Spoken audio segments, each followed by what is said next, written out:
Yamune au singe de la poubelle. Seigneur, ne sopa mon petit manangai, ne dispose mon petit manangai pendant ces moments où nous venons t'écouter encore. Nous venons préparer nos cœurs à pouvoir nous rapprocher de ton trône pour pouvoir t'adorer ces jours. Et nous te laissons ton serviteur que tu t'es choisi pour nous, que tu puisses l'utiliser encore puissamment. Remplis-le de ta présence, afin qu'aujourd'hui nous puissions encore, en ce jour de la passion du Christ, que tous soient parmi tes bras, pendant que le serviteur de Dieu, Papa, nous approche, tu fais encore acclamer pour le roi, acclamer pour le Seigneur des Seigneurs. Amen. Amen. Amen.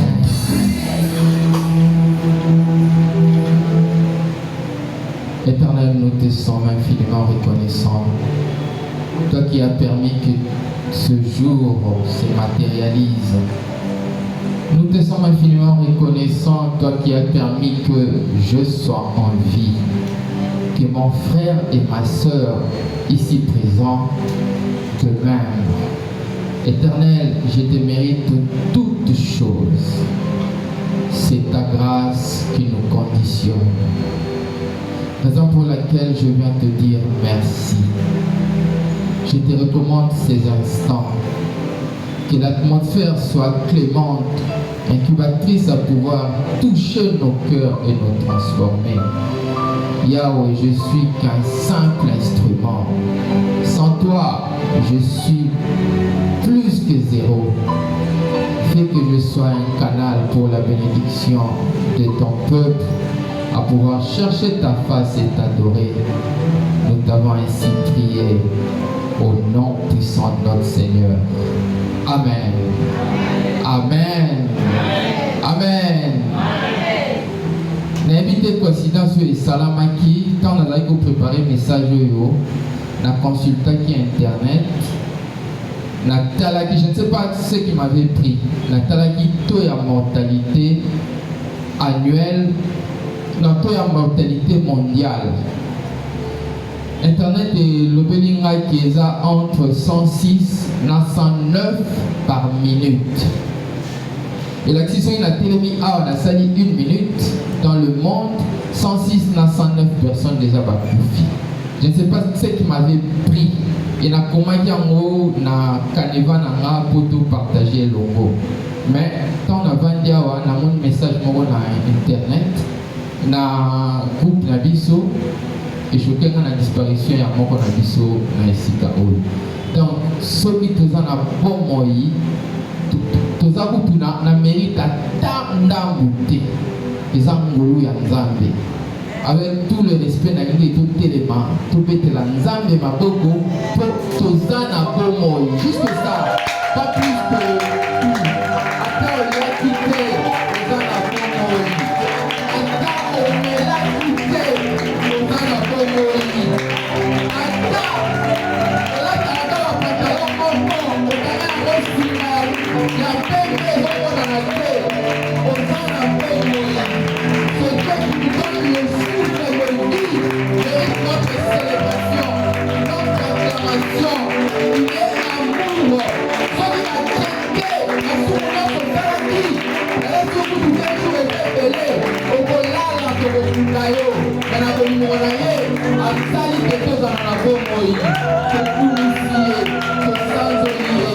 Gloire à toi Jésus, gloire à toi notre Seigneur. Amen. Au nom puissant de notre Seigneur. Voilà, na kumisi nzambe pour na présence ya moko na biso nesika oyo. Na remercier Baberger pour na confiance renouvelée. Je te mérite quand na lobiawa. Donc atakutu attribue moko nazala ngo ezate. Ezaka ngolu na ya permettre que na tele manibosto nazala canal ya ko communiquer ka message na ye pour to ko kakoleka na un moment d'adoration. Amen. Le zali jeudi saint, mais botikanga na ranger ba jour rebellé na kitati na dimanche. jour il y a fête des rameaux. Il y a un n'est jamais trop tard pour bien faire. On a souhaité bonne fête de rameaux. Amen. Voilà. Que soit Bible à Nabiso, na Zacharie. Que soit Bible à Nabiso, na Zacharie 9. Zacharie 9, 9.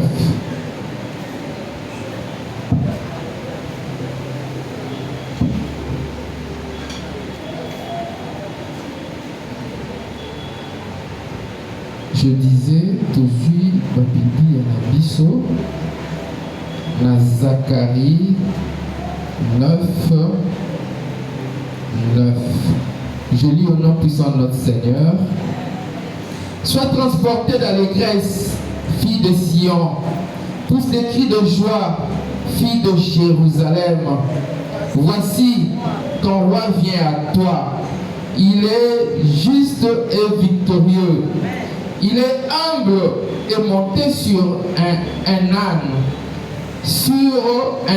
le petit d'une ânesse. Amen. Voilà. Malheureusement, tout le temps, ezali prophétie à Zacharie. Zacharie est un prophète, azali contemporain à âgé. Donc, par âgé, va vivre dans la période de Moko. Zacharie azalaki na bomoyi ba série ya nani bana Juda, royaume ya Juda bazalaki na exil na Babylone. Sima nzamba sungaki bango bazongaki na mboka na bango. Alors na période où Zacharie a komaki prophétie oyo, ezaki période oyo bazali ko reconstruire nani ville, bazali ko reconstruire temple. Eza vers historien balobi eza vers 520 à 470 avant Jésus-Christ. Donc bazalaki ko tonga temple, mais bolembo ekotaki. Alors batikaki ebele batikaki kotonga.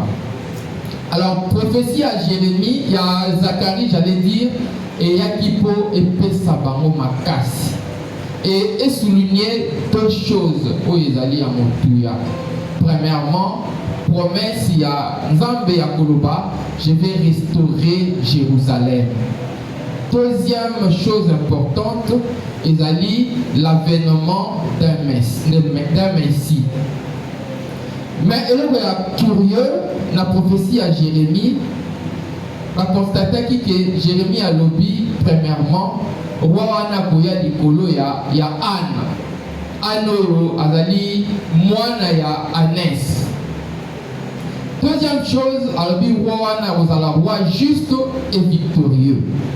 Alors, quand tu époque na bango, le monde, la foule, bateau bazako vivre na bango période moko balobi Jérémie et donc le lobby wana on se demande ce qui est allé vraiment prophétie en Nzambe topé zali une histoire cousue de fil blanc. Ce qui est allé histoire fabriquée à Mokaka na simandaku.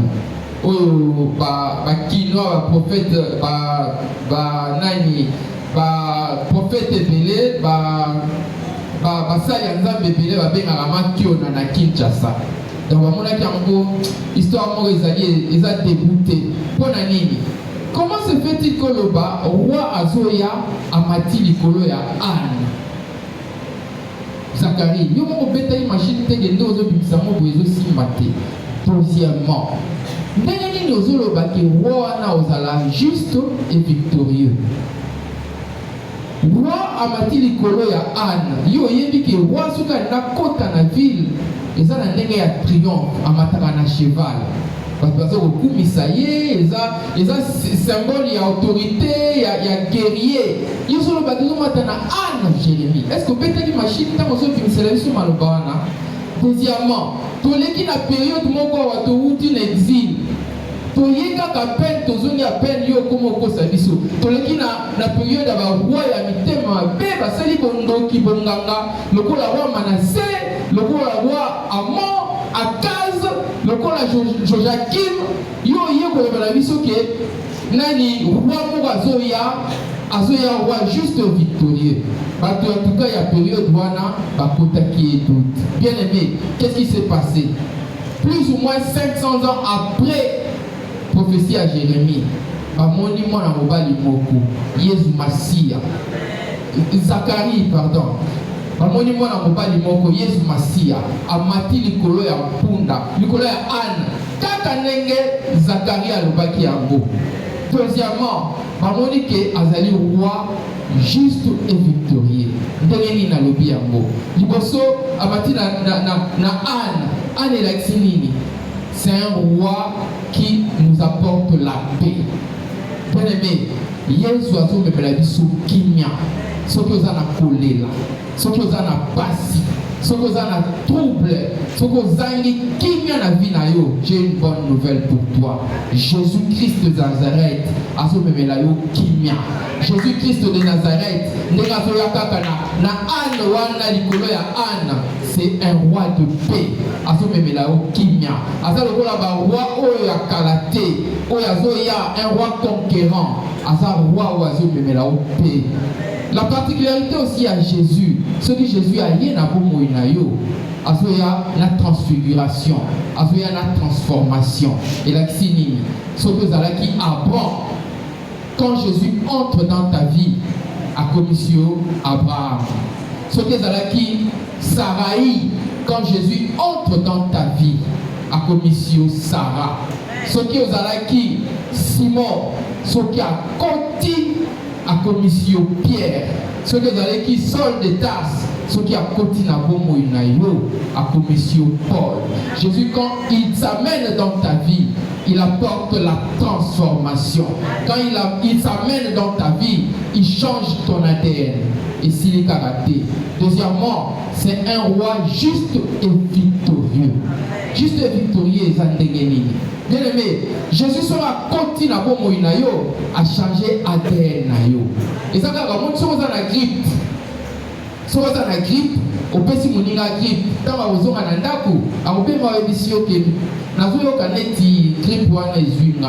la même chose avec Jésus. Quand il entre dans ta vie, le colaya azali juste à pesio justice wana. Okomi juste.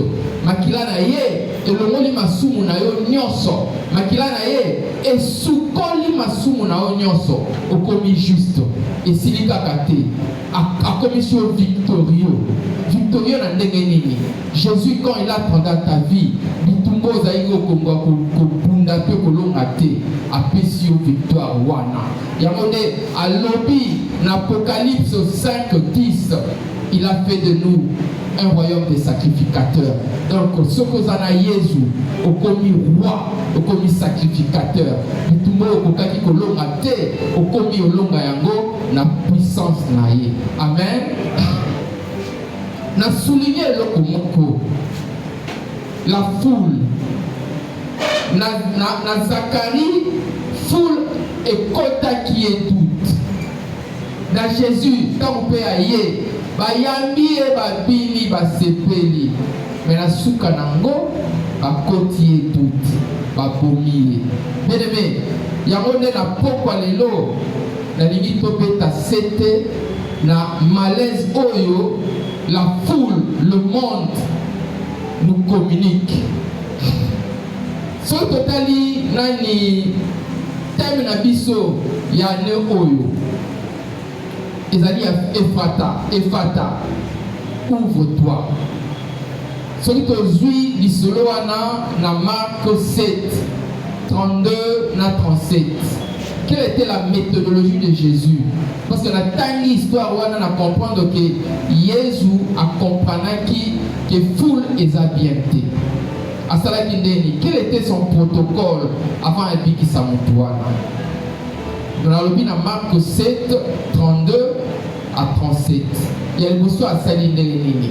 Il y a Jésus, il y a sourd. Na 32 va béguiller. Na 33 à Saline. Aïe à juillet. À écarter la foule. Na 34 à Saline. À lobby et Fata. À Bigissi. Na 36 à Saline. azongeli fulo ayebaki ke bazalaka bato mabe ayesi bango boloba makambo oyo te. Mais autant azalaki oloba ondi etant azopaka lisusu nani mafuta na moto, autant azoyebisa bango baloba te, autant babandi koloba bandi kochauffe na 37 kutu wulu moya kuta kontrole bango te, bakomi kochante louange na ye. Bien aimé, foule ezosala mosala moko ezonuire biso, ezodérive biso, ezodévie biso na trois chemin. Yango nde na pokwa lelo nalingi adoration na biso tosala mo na sous-thème moko. Sous-thème wana na tire yango na liloba ya Nzambe na psaume 103 2. Nalobi tokotanga liloba ya Nzambe place oyo na tire message na biso na pokwa ya lelo. Na tiré yango na psaume 102 103 2.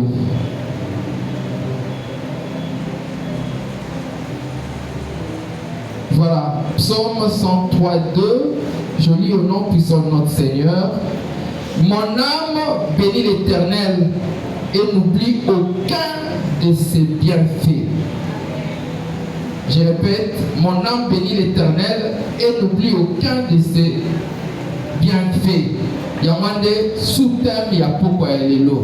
Bien aimé, psalmiste azoloba azokumisa Nzambe. Âme na ye ezokumisa Nzambe. Âme c'est la partie la plus profonde. Et la nini nakota la foule te, nakota la population te, nakota l'entourage na ngate, nakota la famille na ngate, nazomita la ngamoko. Âme na ngaile, dans la partie la plus profonde de moi, célèbre l'Éternel. Pona nini okota la foule te, o célébrer Nzambe. Alobi nazoposana ba bienfait na été. Il a dit mon âme célèbre l'Éternel, non pas pour maquiller la foule. Mon âme célèbre l'Éternel, non pas pour baïbisinga qui nazalaka beau. Mon âme célèbre l'Éternel, non pas pour natanga qui nazwa qui diplôme. Mon âme célèbre l'Éternel dans mon intimité à moi. Pourquoi? Parce que je n'oublie pas ses bienfaits. Ba bienfaits ne ezanini. Bien-aimé, ce qui n'a pas dit que tala ba bienfaits en Zambie. Tokovanda awa pe tokosilisa te. Nakoki kotanga kaka quelques bienfaits. La promesse ya Nzambe. Bienfaits eza nini? Déjà, quand waye na bongo na yo, na Matthieu 11:28, alobi, je vous donne la paix. Bien-aimé, ceux qui a côté na bongo na yo, au commis Jérusalem. Jérusalem est la nini na hébreu, demeure de paix. Ceux qui y a côté na bongo na yo, motema na yo est commis na kimia. Place où ezalaki na trouble, place où ezalaki na kolela lela, et commis Jérusalem, Jérusalem ya kimia. Mon âme bénit l'Éternel et n'oublie aucun de ses hauts faits. Hauts faits lisusu nini. Na Jean 19:30, alors bien en substance, tout est accompli. Et là, on dit nous avons le lisusu. Bénédiction na yo eza accompli. Bonheur na yo eza accompli. Succès na yo eza accompli. Et là, on dit lisusu koluka. Jésus a koufaki pauvre sur la croix, riche qu'il était, afin que tu puisses t'enrichir. Ce qui osent en appeler là, c'est que vous avez salaté. Mon âme bénit l'Éternel, parce que n'a commis riche, pour y a koufaki pauvre. Mon âme bénit l'Éternel, et n'oublie aucun de ses hauts faits. Nini, dans Matthieu 16:19, alobi, je te donnerai le clé du royaume des cieux. Et lobi nini, fungo lozanango. Ceux qui demandent à pour menacer ou pas à pour réussir, il y a un problème. Tu as la clé. Ce que tu as dit, c'est l'icolo et yoki kangami. Ce que fungoli na c'est Pourquoi tu pleures? Pourquoi tu es dans les grincements de dents? Pourquoi tu es dans la détresse? Il a tout accompli. Mon âme bénit l'Éternel et n'oublie aucun de ses hauts faits. Si on a continué à offrir Yawa, pour les quand même de tranche d'heure de Pessingaï. Mon âme bénit l'Éternel. Pourquoi? La Galate 3,16. Christ nous a racheté de la malédiction de la loi. Et le binini, yo zalaki malédiction. Depuis tata na yo, tata na yo Adam, aliambu mana Eve, yo okoma na iniquité na malédiction. Yesu asali nini? Azui place na yo.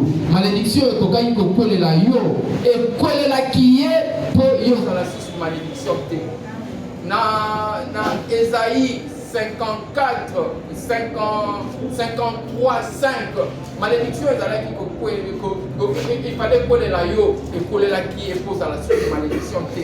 Condamnation il fallait kolela yo ekolelaki epose à la suite condamnation te.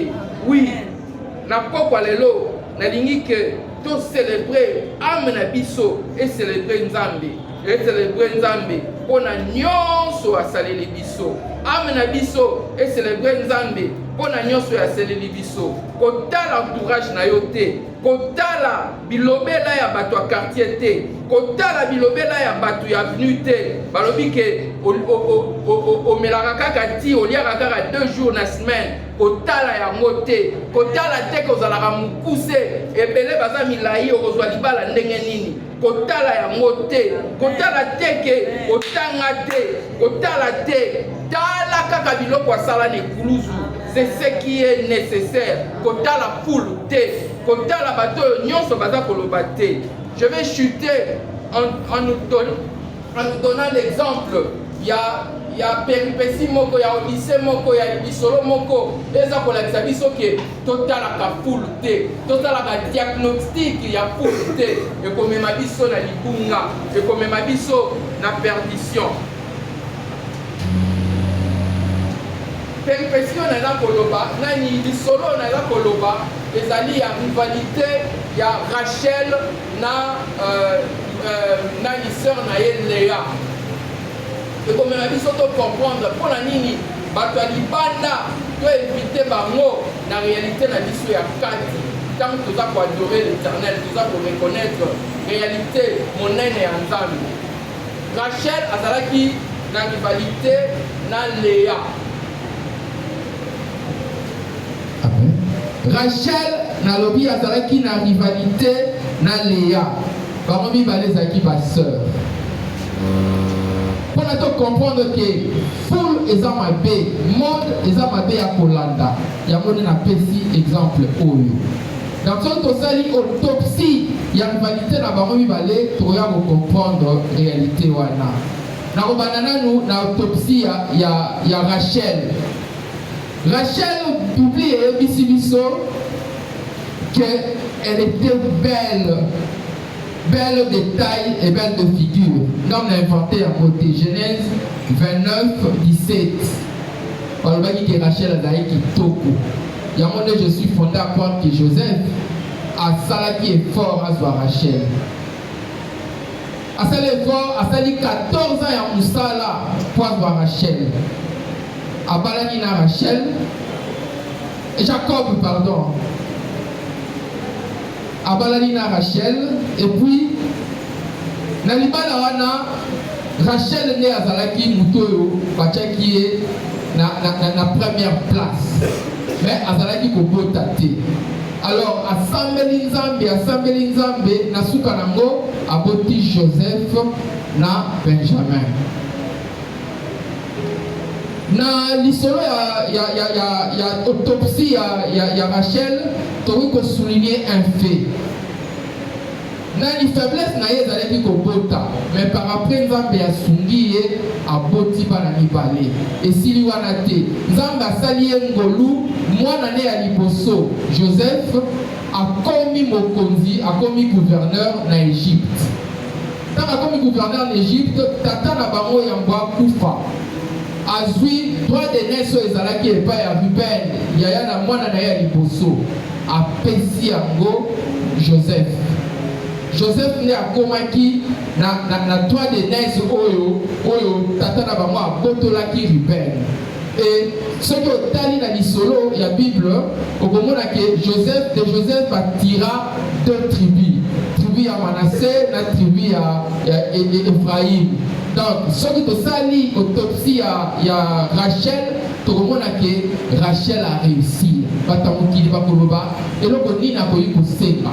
Azalaki kitoko, la rivalité na Léa a réussi. Bana na ye ba fuluki. Toi de nes tout ezalaki na mwana Léa ba ravir ngo ba pesi Joseph. Gloire à Dieu. Wana ezali na misu ya batamukili. Net koki ko conclure que Rachel a réussi. Tout ça là autopsie ya lisolo ya vie ya Léa. Par rapport à la rivalité wana. Kaka na Genèse 29 17 oyo babetaki l'exploit ya Rachel batangi lisolo ya Léa. En tout cas muto akomaki yango aza na particularité alobi ke Léa aza misu na ye délicat. L'invité français est compliqué. Délicat, on est là qui a sembe ou bien là qui mis sous minene, je ne sais pas. Mais bah le bien dans la mise sous délicat, on va avoir des criers. On est allé compliment, on est allé crèche na évité. Mais mobile na ye alinga qui était. Atu na ye, joker na ye zala ki bana. Le quoi la joker na ye zala ki bana, abani ko pomper bana. Qu'est-ce qui s'est fait? Abani na mwana liboso. Aboti mwana liboso yango kombo na ye Ruben alobi voici mon fils. Mwana liboso kombo na ye Siméon, Dieu a entendu. Mwana misatu Lévi attaché, mais son mari alinga ye karate. Aboti esimbite ayeko meka susu oya kanisa kezaki asuka. Aboti Judas apesi ye kombo l'orange. Comme qui dirait, cette fois-ci, je louerai l'Éternel. Akati Kobota. Mais, et si Maïka Kate, le cœur de son mari était toujours attaché à sa rivale. Quelques temps après, Amoni Kezo Simate a continué à Kobota. Aboti Zakar, abengi salaire ou don précieux. Aboti Zabilon, abengi demeure. Aye Kobota Dina, abengi jugé. Bien aimé, nenga abota ki wana azo meka kaka, ezo simba kaka te. Na suka nango, tala eloko, ememi lisusu confusion. Ruben, tangu Rachel akufi, Ruben abimina na bila, mwasi ya tata na ye. Na kokufa, tata na ye, akoy kopesa ye bénédiction, aravir ye kutu droit de l'aise. Donc, gafa liboso. Yami bale Siméon na Lévi. Bayoka eke Dina, ndeki na bama suka, aviola kiye, bakei, toute une ville, babomi ville mobimba. Tata na bama tara yoki lisolo, aboko bénir bango. Ekomi na Judas. Judas, qu'est-ce qui s'est passé avec Judas? Yemo va se maudissaki avant. Judas, tangu maman la bango Léa kufaki, Judas a vivre na Canaan. Azwaki Cananéen, oyo tata na bango alingaka te, sili wana te. Akeli susu kobota na nani mwasi ya belle fille na ye, mwasi ya mwana na ye. Tama aboti na ye ba jumeau. Bien aimé, ce qui est talipé vu à Isaacar na Zabilon, au moins que même la Bible va t'en avoir mingi te. Otali Dina, au moins que va viola qui est. Quelle est la conclusion? Je suis en train de chuter. Quelle est la conclusion? Ce que tali maison ya Léa, na misu ya batu, au moins que baza raté, au moins que baza pamba. Ce qui coûte des alaki n'a pas Congo. Grand du village, avec l'expression à Congo, Nkanda Diambote Ko. Dans ce format, il n'a pas de Congo. Vous pouvez permettre ça. Alors, oui, il y a raté. Ça, c'est la lecture du monde. Mais t'as la lecture en Zambie. T'as la réalité en Zambie. Je suis en train de chuter. Léa a côté Judas. Alors, cette fois-ci, je louerai l'Éternel. Mais elle avait oublié qu'elle avait fait une déclaration prophétique. C'est-à-dire quoi? Ce qui a aligné par Léa, il y a Léa Nyonso. Il a dit nini. Ou aligné comme il y a Judas. Ou aligné comme il y a Isaacar. Ou aligné comme il y a Zabilon. Ou aligné comme il y a Dina. Prophétiquement, qu'est-ce que Léa avait dit? En alignant le tout, on dit, avec la louange, un salaire, un don précieux demeurera. Dieu l'a donc ainsi jugé. Bien aimé, n'a mis sur la biso et abattu. Ce que ça les lecture, au kopeba, yamonde, n'a pas lelo, la limite tout ça l'adoration, la biso. Tout ça là, attention vraiment à ma loba ya batute. Tout ça là vraiment attention. La mise sur la batute, tout ça l'attention à bâtir, il y a famille, tout ça l'attention à bâtir, il y a bateau quartier, il y a bateau avenue, on peut passer outre bénédiction en Zambie. La ligne n'a pas parlé l'eau, tout le bandeng n'a lobby à nous, n'a psaume 103:2. Mon âme bénit l'Éternel et n'oublie aucun de ses eaux, de ses hauts faits. Aucun de ses bienfaits, bienfaits à mon anini, à Pamolio, à Pessio Ngolu, ADN naye ya victorieux, et continue na kati na yo, au changer nature na yo, au commis juste et victorieux. La ligne n'a pas parlé l'autre ça l'adoration na biso, en faisant fi des réalités de ce monde, en faisant fi des réalités des dires des gens, pour adorer Nzambe, kaka, pour na nyonso asali pour na biso, va bien fait na yo asali pour na biso. Il est mort sur la croix pour nous donner la vie. Il est mort sur la croix pour donner la vie que le monde ne pouvait pas donner. Na limite Korala et Denga, soit une intimité particulière. Mon âme bénit l'Éternel et n'oublie aucun de ses hauts faits. Mon âme bénit l'Éternel et n'oublie aucun de ses hauts faits. Oui, Zambia Salibiso Bolamu, Zambia Salibiso Bolamu. Entrée à Jésus na Jérusalem, échanger donne, il y a l'histoire, il y a battu à Mokili. Mon thème est comme Jérusalem, une demeure de paix. Mon thème est comme Jérusalem, une demeure de joie. Mon âme bénit l'Éternel et n'oublie aucun de tes hauts faits. Bien aimé, dans Luc 10:19, il dit, voici, je vous ai donné le pouvoir. Bien aimé, dans Ésaïe 53:5, le châtiment qui nous donne la paix est tombé sur lui. Et par ses meurtrissures, nous sommes sauvés. Dans Josué 1:5, Alobi, nul ne tiendra devant toi tant que tu vivras. Ce qui grand-père Wanazo se tenir devant lui, c'est qu'il y a un problème. Tu n'es pas en train de confesser la gloire de Dieu en toi. J'ouvre une parenthèse. La nature n'aime pas le vide. Ceux qui ont le vélo côté, m'a dit que quand on a Jérusalem, une demeure de paix. Prononce les bénédictions de l'Éternel dans ta vie. Déclare les bénédictions de l'Éternel dans ta vie. Mon âme bénit l'Éternel et n'oublie aucun de ses bienfaits. Mon âme bénit l'Éternel. Adore ton Dieu parce qu'il est merveilleux. Adore ton Dieu parce qu'il nous fait des merveilles. Kota la bavazante, babolobake, oza pamba. Kota la bavazante, babolobake, oza musamakolo.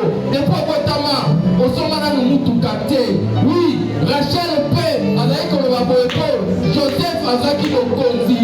Mais suka suka, Judas akomaki mokonzi. Suka suka, na 1000 ans après, Jésus a Kotama, na maison ya Léa. Suka suka, David a Kotama na maison ya Léa. Dieu est merveilleux. Ceux qui a pamboli nyonso bakoza bakoloba eza na tina te. Ceux qui a sali bolamu nyonso batu ya bakoloba eza na tina te. On a béni l'Éternel et n'oublie aucun de ses hauts faits. Je t'adore Jésus. Je te célèbre Jésus. Je t'exalte Jésus. Je te loue Jésus. Je te glorifie Jésus. La commission Zambé. La commission Zambé. On a béni l'Éternel et n'oublie aucun de ses hauts faits. On a béni l'Éternel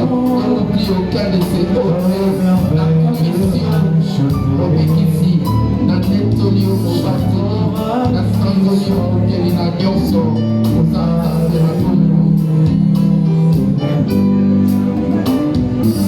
On vit pour toujours et que Jésus est fils de ton amour.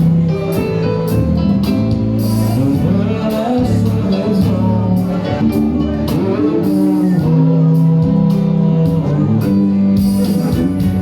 ensemble avec les anges dans le merveille de racheter. Nous chantons la bénédiction. Alléluia. Saint est ton Saint, Saint, Saint, l'Éternel.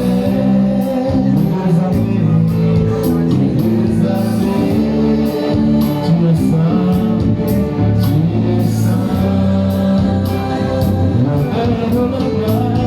L'honneur et la gloire t'appartient à jamais, à jamais.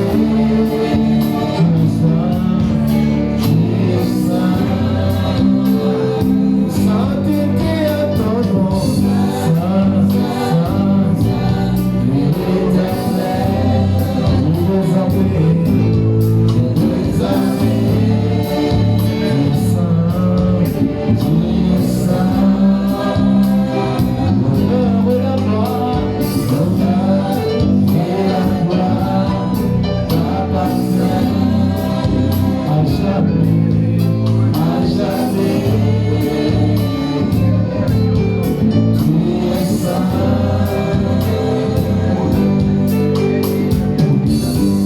Je t'adore Jésus, je te lève pour les armées, aux Nzambe ya Banzambe. Nani aza lokola yo Masia? Mon âme bénit l'Éternel et n'oublie aucun de tes faits. Mon âme bénit l'Éternel et n'oublie aucun de ses bienfaits. Yahweh, la Galate 3:13, tu dis que Christ nous a rachetés de la malédiction de la loi. Oui, malédiction ekokai kobeta ngai ebetaki yo. Malédiction ekokai konyonga ngai eyokoki yo. Yango nde nalingi Yahweh, biso tokotolola kitina yo ya molimo. Na mitema tokazoli yozaliza. Na mokola biso lokola likolo na loyendo ya basantu.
Ésaïe 54, 17, tout arme forgée contre toi sera sans effet. Toute langue qui s'élèvera en justice contre toi, tu la condamneras. Tel est l'héritage des serviteurs de l'Éternel. Tel est le salut qui leur viendra de moi, dit l'Éternel. Mon âme bénit l'Éternel et n'oublie aucun de ses bienfaits. Mon âme bénit l'Éternel et n'oublie aucun de ses bienfaits. Quels sont ses bienfaits? Nombre 23, 23. L'enchantement ne peut rien contre Jacob, ni la divination contre Israël. Kato yazako lukato otopo kazako modirio ekosi mate noko azako longola bilamba na butu pa modirio ekosala te. Mon âme bénit l'Éternel et n'oublie aucun de ses bienfaits. Il a donné le pouvoir à ceux qui l'ont accepté. Oh, je t'adore Jésus. Sois célébré Jésus. Toi qui es entré dans mon cœur, transforme mon cœur en Jérusalem, la demeure de paix. Transforme-moi, fais que mon ADN rime avec ta nature. Un roi juste et victorieux. Mon âme bénit l'Éternel et n'oublie aucun de ses hauts faits. Mon âme bénit l'Éternel et n'oublie aucun de ses bienfaits. Je t'adore Jésus. Tu es digne d'être célébré. Nanya za lokola yo Masia, Nanya bongina lokoma lokola yo Masia, oza mokeli na nyonso, likolo na se tondi na nkembo na yo, bolongo lisoni eza yo. Sois loué Jésus, sois loué Jésus, sois célébré Jésus, sois adoré.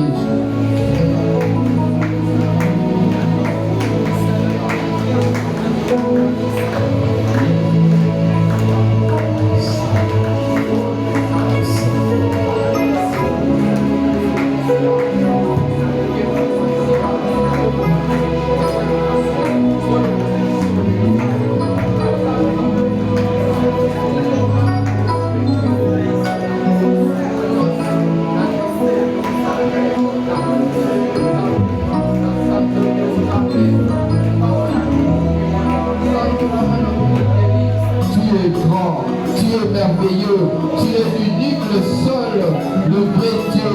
Aux ensemble monene, Yahweh monene na yo, elekela kaba calcul même ya basavant. Basavant ba comment ba zoba pour ba comprendre. Ndeni mokeli ebanda, mokeli ebanda. Si le nom va se contredisaka, chaque recherche comme ça va ba zoba. Tu es digne d'être adoré. Tu es le roi de rois. Oh, tu es l'unique, le seul, le vrai Dieu. Oh,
J'aimerais que quelques voix s'élèvent pour célébrer notre Dieu.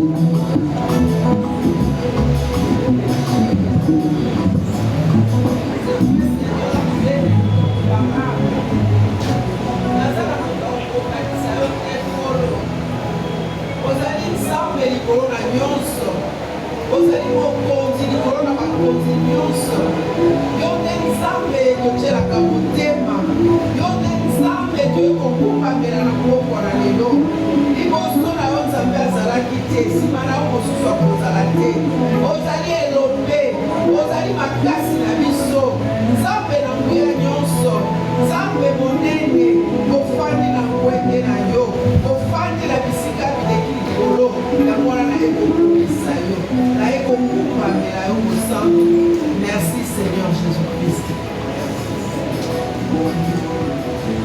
Que notre voix s'élève pour célébrer le nom de ce grand roi.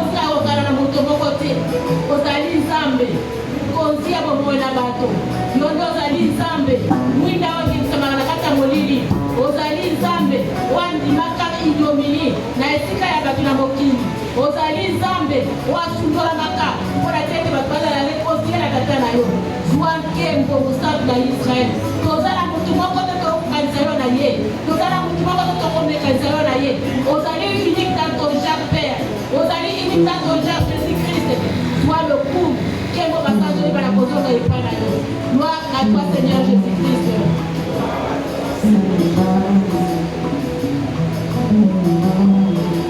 Est-ce que nous pouvons acclamer ce grand roi?